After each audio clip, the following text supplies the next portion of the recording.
Darren Spence, founder and CEO of The Laundry Guy. Darren, welcome to the show. Hello, Sam. It's great to be on the show. Thank you so much. Hey, for our audience that doesn't know you, who are you and what do you do out there? Yes, I'm one of those laundry guys. So I started with Cintas many years ago. I was 27. And so I've been in the industry almost 30 years. And we Nice. started this company in 2004. And really, it just came out of a need where, as a sales guy at Cintas, I would sell something and all of a sudden it would be double a couple of years later. I'm like, what the heck is going on here?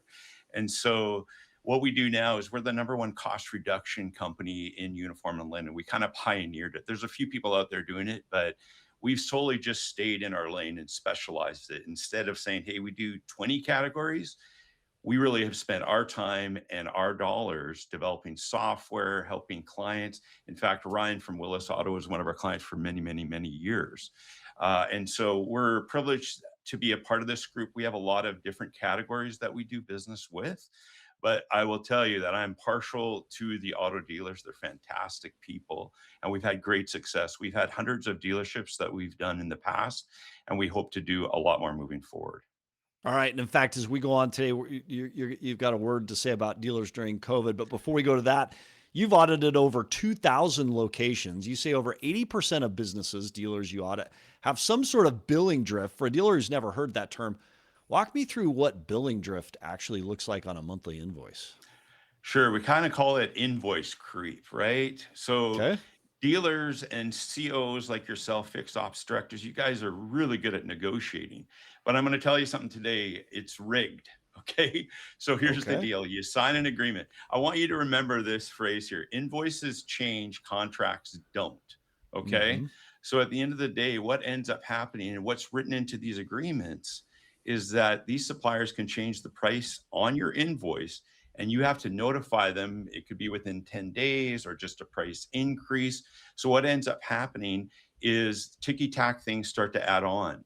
And so I can be more specific on exactly what type of things, but what ends up happening is over time they start increasing things.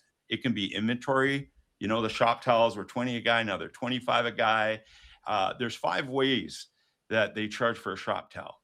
So if you don't negotiate all 5 ways of how they're going to charge you for that shop towel, uh, Yeah. they So, they have the advantage.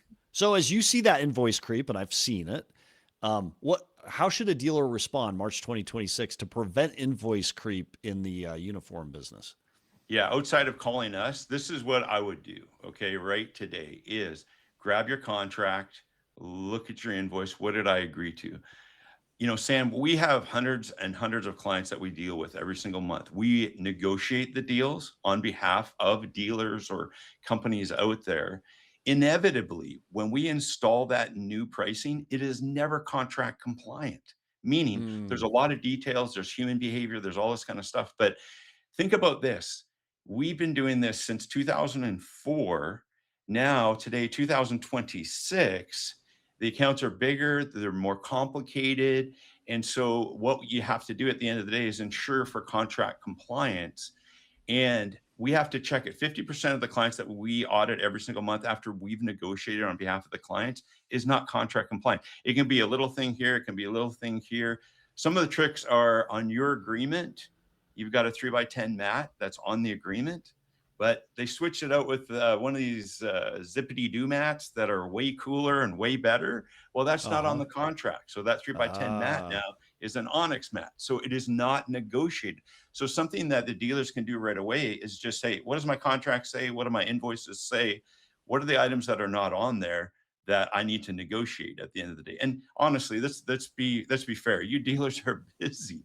This is not number one cost or third or fifth. And you guys look at it every 3 years or so, and you negotiate, you do a great job. But I'm telling you, as soon as that contract is done, it's about the invoices. And we've developed software to ensure that on a monthly basis, every single line item is checked for contract compliance. And it has to be a net savings at the end of the day. The only way we can help clients is we actually save them money. so it's interesting. I think there's two types of creep in your business, that the area that you're in that fixed ops department, uniforms and supplies and all that. So you get the price creep over time, and you're right. Like I see that, and you've got to push back on that. The other side you see is quality decrease or quality decline over time. And I don't know, there's something about, as you partner with somebody over time longer, you become comfortable with each other, you kind of become a little lackadaisical and whatnot, and the quality can go down, whether the timing delivery, the quality of the uniforms that are delivered. Um, why does the quality decline over time in your experience? And how should a dealer think about maintaining both those lines? You know, uh, Avoid the invoice creep, but then also avoid the quality decline on the flip side. Well, I can tell you something tactical that we've done with clients that have that is you have a quarterly meeting. You write it into the contract, okay? So that you have on a quarterly basis, you're meeting with the service manager, being with whoever it is. But you and I know, Sam, it starts with leadership. It starts right from the Yeah, top.